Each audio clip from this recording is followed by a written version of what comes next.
వ్యర్థము వ్యర్థము సమస్తము వ్యర్థమే. సూర్యుని క్రింద శ్రమలన్నీయు వ్యర్థమే. ప్రభువును విడిచిన జీవితం శూన్యమే. యేసయ్యాలోనే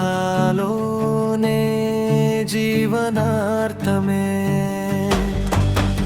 మనుష్యుడు శ్రమించి సంపాదించినది లాభమేమి చివరికి? అది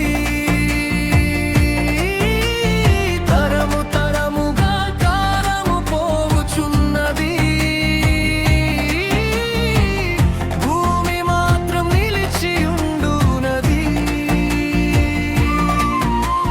సూర్యుడు ఉదయించును, సూర్యుడు అస్తమించును. ఉదయించిన స్థలమునకు మరల తిరిగి వచ్చును. గాలి దక్షిణము నుండి పోవును, ఉత్తరమునకు తిరుగును.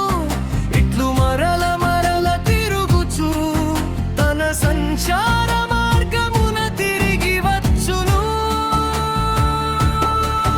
నదులన్నీయు సముద్రములో పడును. అయితే సముద్రము నిండుట లేదు. నదులు ఎక్కడ నుండి పారివచ్చునో అక్కడికే అవి ఎప్పుడును మరలిపోవును. దిగంబరిగా తల్లి గర్భము నుండి వచ్చెను.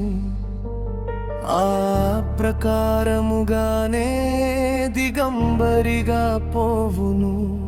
ప్రయాస పడి చేసి కొనిన దానిలోను ఏదైనను చేత పట్టుకొని పోవునా? వ్యర్థము వ్యర్థము సమస్తము వ్యర్థమే. ప్రభువులో జీవించిన జీవితం ఎప్పటికీ వ్యర్థము కాదే. యేసయ్యా ప్రేమలో నిలిచిన వానికి నిత్యానందము సిద్ధమే.